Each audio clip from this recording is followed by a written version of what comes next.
so I'm talking about all the kind of research that's out there, wherever it comes from, able to keep pace with the way technology is changing consumer behaviour. And we're talking about, you know, profound shifts in consumer behaviour, but actually, is the information you're getting able to keep pace with that, or are you always one step behind with the stuff that you're getting? Shall I go first? Yeah, you go first, Glen. I suppose it's when we think, what do we mean by industry research? I suppose if we're thinking about the traditional research that we're using, you know, that's the oil that runs the industry, you know, the barb and yeah, I mean that's very important because all that, you know, agencies use that stuff. Yeah, it's I mean, basic. I think the reality is no, they're not. I think it's very difficult for them to keep pace, and then obviously the fact that, you know, there are, you know, those that are run by committees and things like that is it's very difficult for those things to move quickly. But actually, I think, the way I think about that is it doesn't really matter. And what I mean by that is we are now, I mean, I'm a researcher, but I also have an analytics team. We now live in an environment where we have access to more data than we've ever had. Our reliance on those old industry surveys and are not as big as they used to be. You know, I mean, we have data from Google, you know, so we have marketing partnerships with Google that allow us to look at, you know, when someone's searching for your brand, we can also see what other brands they're looking for, you know, so rather than us having to figure out via survey what our competitive set is, we have that data and we can look at that every day, and it's updated every hour. We can look at search data, we can look around the search terms and the search volumes that people have. We can see how that relates to our advertising activity. Social listening as well we have, which obviously tells us a lot of things about what's being said around our brands.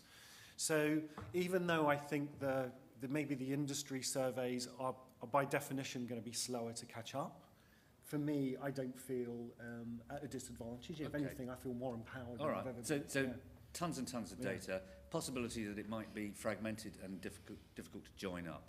But Brian, and we'll come back to those themes, I think, later. By the way, I'm starting with data because I think that's kind of where we have to start in order to move towards talking about insight. But Brian, what's your view on that? Are you with Glen? Yeah, I'm pretty well with Glen. I think industry data, about which I'm going to refer specifically to the JICs, you know, the Joint Industry Committee data, it's terrifically difficult for them, but they are immensely important. And I think that the JIC model that we've in fact developed in the UK and has subsequently been rolled out all over the place is an immensely important model.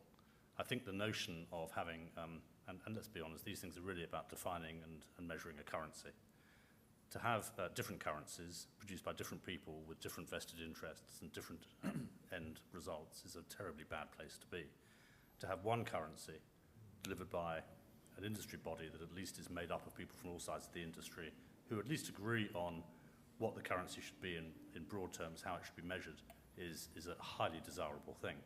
I also think they tend to get a pretty bad press, actually. It's very simple to sort of go, well, it's all Barb's fault, because that's what people kind of say, all the NRS's fault. But actually, Barb does do a lot of good stuff, and over the last few months, and I would say a couple of years, actually, it's been doing its best to keep up, and it is, as Glen's right, I mean, it's terrifically difficult. I mean, if you're the television companies, you know, any of the commercial television companies, or even the BBC, you know, these things, the figures produced by Barb are of immense significance. You know, if you change them and the figures change in the wrong direction, there's a huge amount of money attached to that. I read on Mediatel just last week that Barb is now running, trying to understand how people view television on tablets. They've got a panel of people using tablets, and they're trying their best to understand how that works. They're also measuring how people view TV, you know, on laptops and on desktops. So they do their best, and I think it's far better to have them slightly behind, but at least the industry in accord, than having them just not there at all. Okay, I mean, I think they're important. Presumably they're all, the JICs and people like that are all important to you in the room here because it's about measuring or linking media exposure and consumer behaviour. Matt, let me ask you, you're a client here. Insights are one of your big things on the slide. Big data, you mentioned that. Actually, do you have too much data? I mean, is it, is big data the answer, or is it actually a problem?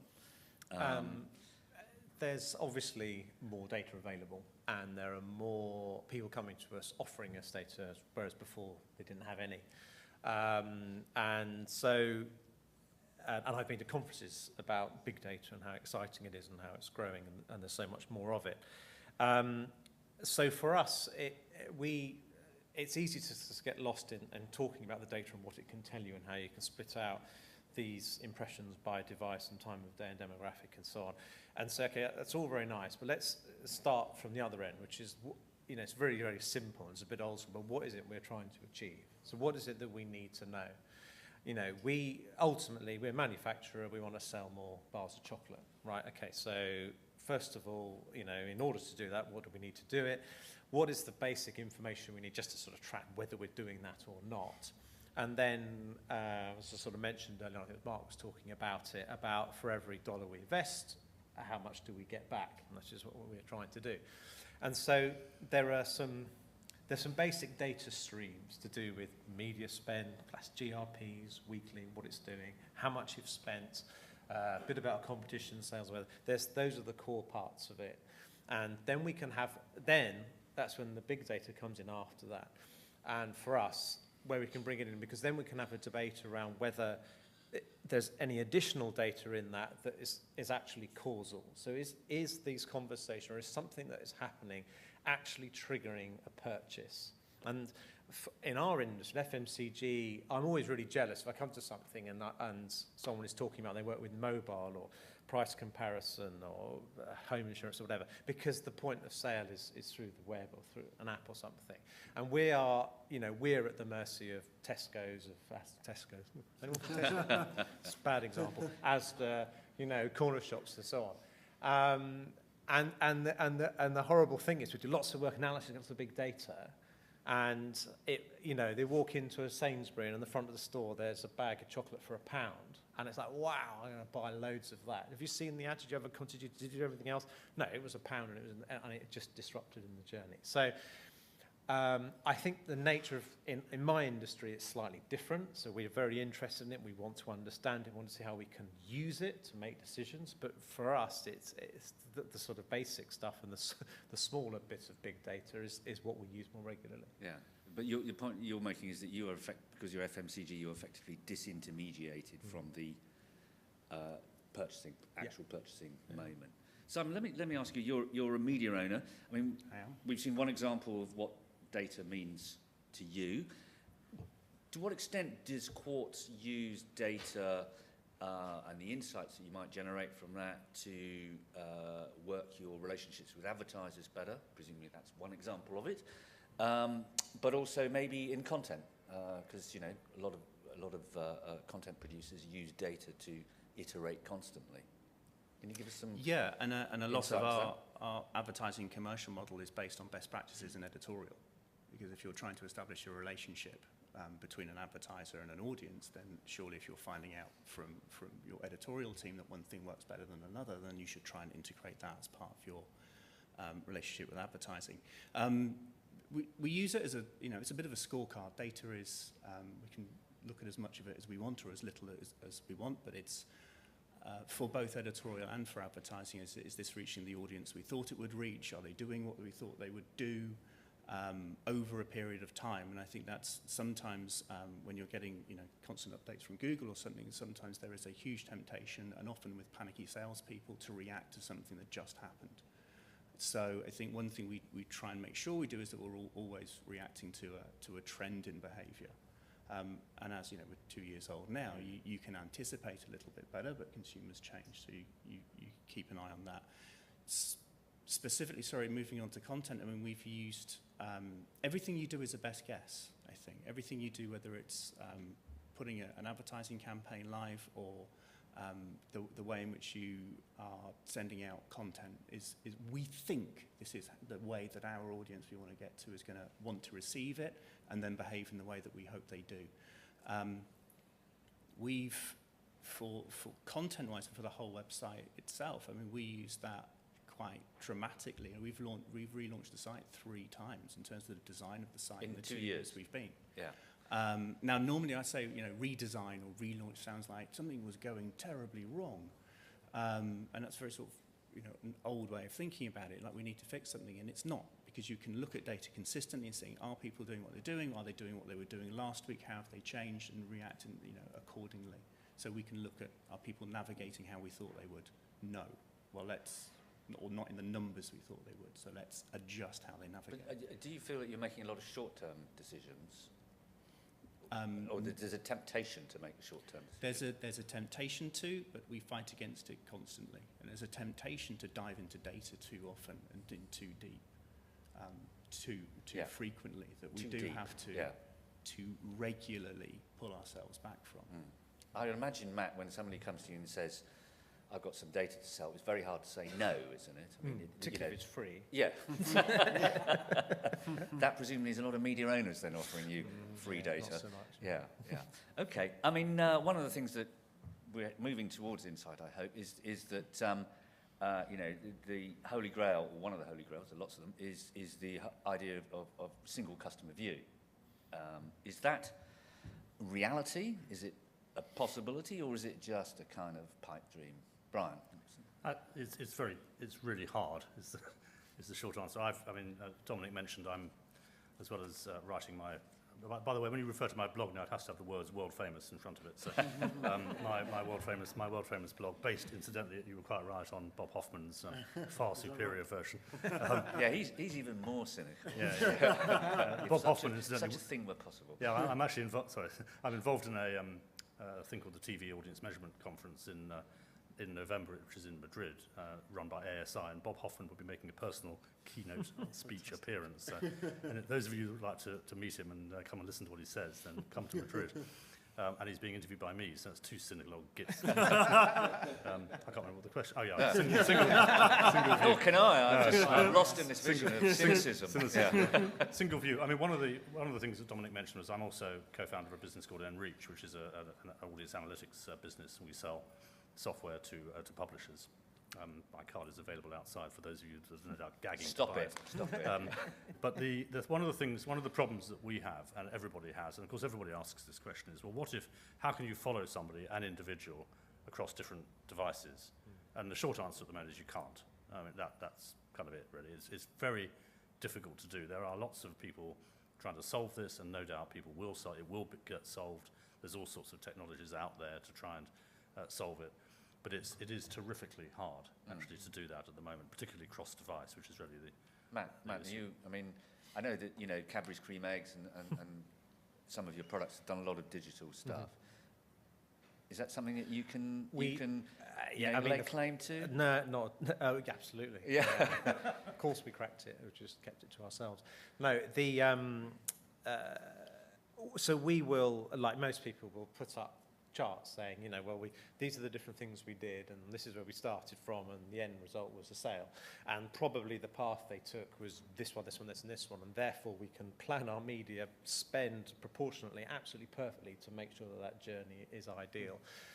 If I'm honest on that sort of thing, and Cream Eggs it sort of fits in. It's a nice example to work with that. A bit of it for us, honestly, was about taking a bit of a punt. And it's sort of saying, look, so for us with Cream Egg specifically, it was about over-investing in Facebook, which we hadn't really done a bit space before, but we really invested with them. And they were pretty good at sort of trying to work with us, saying this is how you should maybe make the content relevant and look better and thumb-friendly and other stuff that they talked about. And so it ended up in quite a good result, and it's quite a nice brand that fits in with the audience, that fits in with people that like Facebook and people we're trying to reach.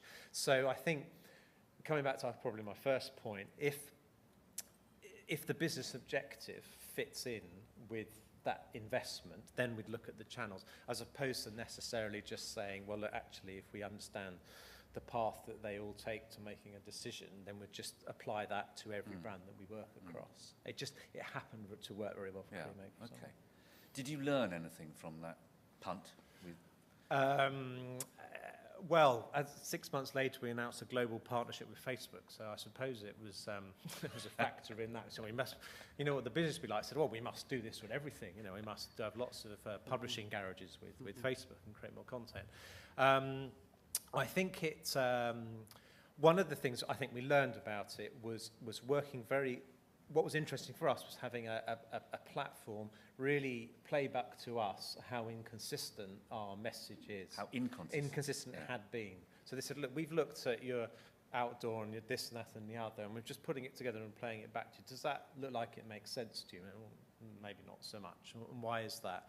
Yeah, you're probably right. We need to be a bit more consistent in our tone of voice and how. I mean, it is difficult because someone like Facebook, they want to sort of almost muscle in a bit on the media buy. We're going to get them in, and then we'll have digital specific. And you suddenly get a whole group of people, and you want them to all be aligned under one brand and one image and one message, and make sure it fits together. So that is a bit of a challenge. So if we had not the one customer view, but maybe a better way of managing that would be more consistent. Yeah. But certainly, what they showed us was that actually, if we make it Facebook friendly, for example, it's much more shareable. It's much more works much better. Okay. One of the things that seems to me that I know a couple of you mentioned really, and I just wondered if you had any advice for the audience on what it is and how you measure it. Engagement. Everybody's talking about engagement. It's on your slide. I think it was probably implicit in the other presentations. What the hell is it really, and how do how do you know it? Yeah. Is there one way to measure it? Are there different ways to measure it? Glen, the reason why I'm putting my hand up is I hate the word. Okay. I absolutely detest. Sorry. Absolutely. If anything makes my blood boil, it's someone that says engagement. And what's the alternative? Well, the only reason why I say that, I'll go back to Bob Hoffman again, because he says, and you can realise all my wisdom comes from one blog. It'll now come from Brian's as well, but all my wisdom comes from Bob. He said a really interesting thing, which was, if you're saying you're trying to deliver engagement, it means you don't know what you're trying to do, right? It means engagement, because it means everything and anything, it actually means nothing, right? So engage with the consumer, what does that mean? Nothing at all. So actually it's kind of lazy. It's definitely not an objective. So that's my point really, and it is interesting. Engagement is not an objective. We're trying to do something else, right? We're trying to make people love us. We're trying to change Is behavior. engagement a proxy measure for something else? Yeah, that's right. Yeah. And that's where you go wrong. And I think that's part of the reason why, particularly online and particularly with the social platforms, if you start from a point of engagement, you've already failed. Let's start from what is it we're trying to achieve? How do we get to that point, right? And if engagement becomes a tiny lever that's defined in a certain way along that route, then fine. But I think we should ban So you're not trying to measure it then? Ban it. Okay. Matt, I'll let Matt respond, because he obviously had it in big capital letters on his slide. So, very, very engaged, very, very important. But obviously, when I say engagement, I obviously mean love or joy, which sort of we're now talking about. So I think that, and it's interesting. In fairness, we've probably, for us, it isn't on a lot of the charts and a lot of the conversations, but you're right, we probably don't think about it at that level. As soon as someone would mention something like that, they would then get into something reasonably specific about what measure or something we're trying to shift. The difference between being in the Cadbury business for a day and the craft business since then, and then obviously about 9 months of when it swapped over, was that Cadbury was all about annual targets, hitting an annual sort of point, and so you only had to sort of worry about whether we were growing or declining on a yearly basis. Then in an American company, it's like every quarter. It's like there's a year end every quarter about where we're getting to. So it's far more focus on business performance as being like, that's the top running. Are you growing net revenue or aren't you? And then we'll take it down from there. So I think probably if I look back at some of the work I was doing initially and what I inherited, we were probably very guilty of just talking about things like engagement and just, wanting to win sort of awards for creative stuff. I mean, I personally don't like to talk too much about the guerrilla advertising campaign, even though I sort of won an IPA for it. But the sort of how that came to being. Before your time, I've got that's why. I know it's before my time. It still took us 5 years to win an IPA for it. Which is an interesting point, isn't it? So, but if you sort of started off from the point of view of coming up with that idea and doing it, it was all about sentiment driving joy, and you say, brilliant. Now, how have we achieved that? Well, let's test it again. Let's look at it again and think of something else. So I think we're forced almost to become a lot more specific about what it is we're trying to drive. If it is an emotional response, that's just fine, but not just, just Yeah, I just think it's a very lazy word and a lazy sort of concept. It's one of those things that, you can use to demonstrate something, because everyone thinks engagement's really good, even though they don't know what it is. So when you achieve something, let's say something that's been massively discredited in terms of actually having any effect on anything, like Facebook likes, for example, you can go, that's really engaging people. You see, people love it because they like it. Lots of likes, so therefore we are focused on engagement. It's nonsense. It's rather like, the IAB when I was talking about the GICs earlier, I would exclude the IAB from that, those nice words I said, because, for goodness sake, this is supposed to be the most accountable medium that's ever been, and yet the industry can't decide on how the hell to measure it. And then the IAB comes up and says, well, what we're going to do is, as long as 50% of the ad is visible for 1 second, then it's been seen. Well, even the brilliance of Mondelēz, they can't produce ads that actually work like that in 1 second. Well, maybe they can, but very few people can do that in 1 second. And it's just not, why not get the industry together to actually work out what it is that you're trying to sell if you're selling digital stuff, and then get everybody in the room to agree on what the basic minimum is, and then that's the currency for the medium. And that's something that doesn't seem to happen in the most accountable medium of all. Okay. Simon, but presumably you'd like your readers to be engaged with Quartz. Yeah, but I think we've agreed it's a lazy euphemism for a lot of other words that should be being used. And I think if you find yourself in a meeting where someone says, I want to drive engagement, and you say, and then what? And they look a little baffled, then you need to start the conversation again. And that's happened. Engagement with a purpose is exactly. just about and defensible. Then what should people do? Yeah, okay. Is key.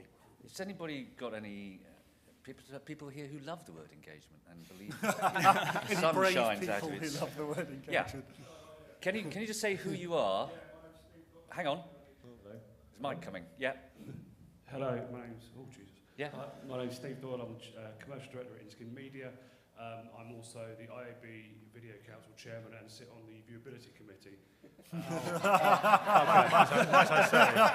Might I say what a fine job.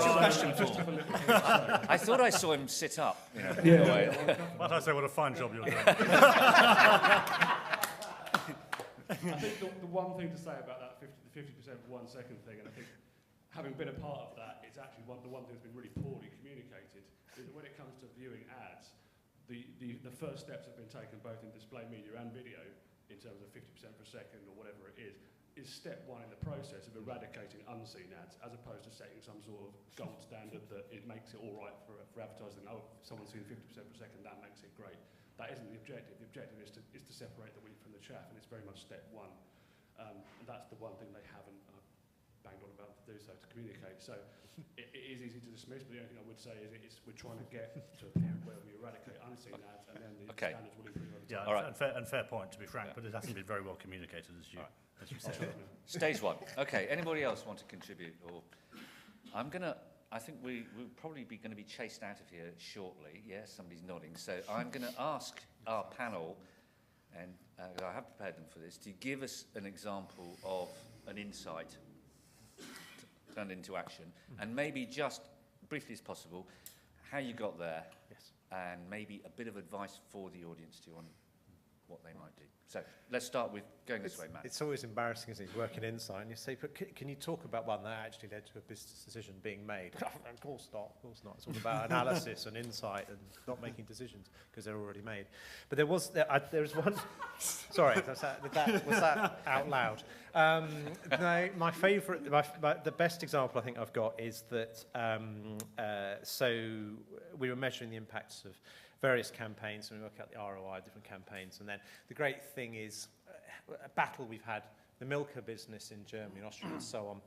If you advertise one part of the business and it's not very good, it halos onto the other parts. If we launch what we call small bites and it's a bit rubbish, it will shift loads of tablets of block chocolate off the back of it. So it usually pays back. And ideally, I think craft Mondelēz would want that to work for Cadbury. And it works across some of our brands and not across the others, usually if it's purple or not, broadly speaking. But we did this, the last ever TV campaign that we did for Flake, which none of you will remember, which I absolutely loved. And that's immediately a downer because I'm completely not the target audience for Flake, very indulgent female, slightly odd advertising from the 70s and 80s that I wanted to get away from. I did this campaign and it was phenomenally unsuccessful, but we sort of, okay, move on. Then following years, marketing director came up to me and said, they're looking like re-airing that campaign. We're going to spend about $2 million on it, but I'm a bit nervous after the last results. But, you know, could you just check to see whether it's a good idea or not? 'Cause I think it was a bad idea. In fairness, he didn't say the decision either way. And I showed him, and I said, well, the problem is when we aired that ad, not only did it not really drive Flake sales, the ones it did do cannibalized Cadbury Dairy Milk sales. So what you don't want to do is a campaign that takes sales away from your biggest brand. So I said that would be what we call a brave decision, and no one wants to make those. So the advice is obviously don't do campaigns that detract from other parts of your client's business if you can possibly help it. At least make it sort of not measurable, if nothing else. That is a fantastic piece of advice. A negative ROI is impressive. It's impressive. Matt's got a history with negative ROI. Yeah, His milker sales. And what did you do? What happened with Flake then? So well, as we all know, you know what's happened to Flake. So it didn't get another TV campaign. Ironically, the year later, it actually grew in sales, which was quite ironic. But it's, you know, it's the problem is, as I said at the start, it's all now about pushing power brands and so it's sort of, if you just look at the sales of Cadbury Dairy Milk, which is the massive brand, it's all growing.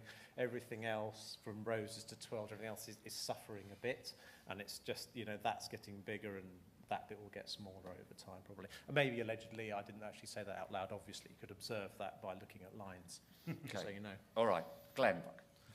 What's a good example of insight? Well, one insight I've got is Mondelēz sounds like the kind of place I'd like to work. Feels there's an alignment. I suppose the most fundamental one I can think of was I used to work on the NSPCC, so the National Society for the Prevention of Cruelty to Children, and the objective was not to reduce child cruelty; it's to eradicate it, stop it right now, and then it never happens again. And we looked at our campaigns, and what they were brilliant at doing was generating money. So the ads would go on air and people would contribute. But actually, we realized our objective was not to raise money, it was to stop child cruelty. So actually, I did some focus groups. But it's an old technique, but it's a really interesting one, where you get people in the room and you ask them to close their eyes and you imagine that you're standing in a corridor, okay? And you've got down this corridor different doors, and on each door there's a label, okay? And what we're going to do is we're going to walk down this corridor, and we're going to walk into each room, and then when we go into the room, I want you to describe what you find in there. So we walked down the room with this group, and it was a World Wildlife Fund. Door opens, and everyone says, you know, you can smell earth, it smells of leaves, you can hear birds singing, you can see, you know, really earthy, good people, you know, not particularly well dressed in the room, you know, and then we kind of did this all the way down, talking about the different charities. And then when we got to the NSPCC one, I was just about to say, okay, we're going to open the door, and one of the respondents said, actually, do you know what, can you not open the door, please? I don't want to know what's behind the door. I'd rather put my money under the door and we go on to the next one. And actually we carried on with this thing, and then at the end of it, we were thinking about it, and it was only kind of later on that I realized, you know, when I was saying earlier about, you know, you found an insight because it makes sense to the world, and that for me made sense. Was our advertising was always so dramatic and difficult that actually what it did was make people think that they could give money and then they could forget about it. And actually all of our communication changed fundamentally based on that one single insight, and that's a good example. Yeah. Okay. Right. And you did that without any data, I guess? Yeah. No, that's right. I mean, it made intuitive sense to everybody. Okay, right? intuitive insight. Simon? I'll give you a quick one. We're just talking about learning from editorial success and applying that to your commercial side. So one thing the editorial team learned quite quickly and have applied in their practices is that online, any content, however you want to measure it, shares, views, time on the page. Any content between 500 and 800 words dies. Anything below 500 words and above 800 words has a tremendous opportunity for success. So any sponsored content units we run, be less than 500 words or more than 800. And that goes for normal editorial content too? Yeah, absolutely. There's a lesson for us bloggers here, actually. Yeah, right. Yeah. Fuck, I'm going to have to write more. Yeah. Or less, yeah. It's harder to write less, yeah. Brian? I'm going to steal someone else's because I think it's a far better story than anything I've ever done. This was told to me by head of account planning at Abbott Mead Vickers. And account planners are brilliant people, in my view. The word strategic insight gets tossed around a great deal, but these people genuinely, that's what they kind of do. And you can tell when you're working with a great account planner, because what they tell you, you just think, yeah, well, that's obvious, but you also know you would never yourself have thought of it. You'd never have come at it from that direction. And this particular story, the Abbott Mead have had a long-standing relationship with Sainsbury's. And one year, about 10 years ago, the agency was given the task, the key task for the agency, the key task for the business was to increase sales. It wasn't anything else. It was increase bottom line, a top line revenue, basically. That was what they were charged with doing. And if you look, when the agency was given all the data from Sainsbury's, and you look at total Sainsbury's sales, it's some ridiculous number in the billions of pounds. And so they had to grow it by a scary percentage.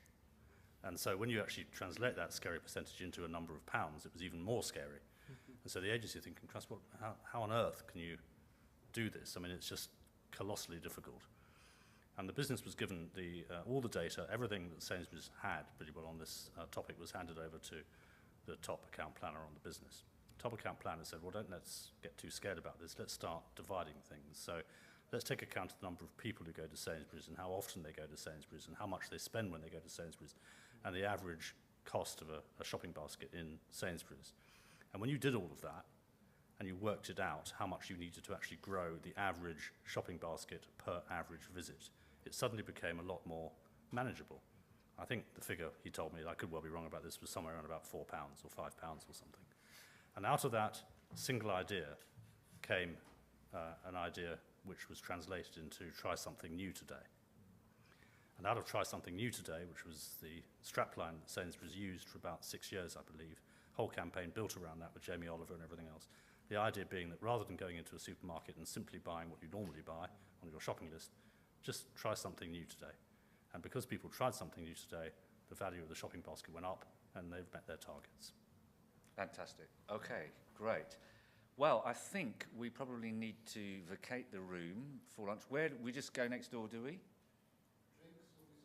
Downstairs. Okay, lovely. Well, ladies and gentlemen, would you like to join me in thanking our ageless boy band?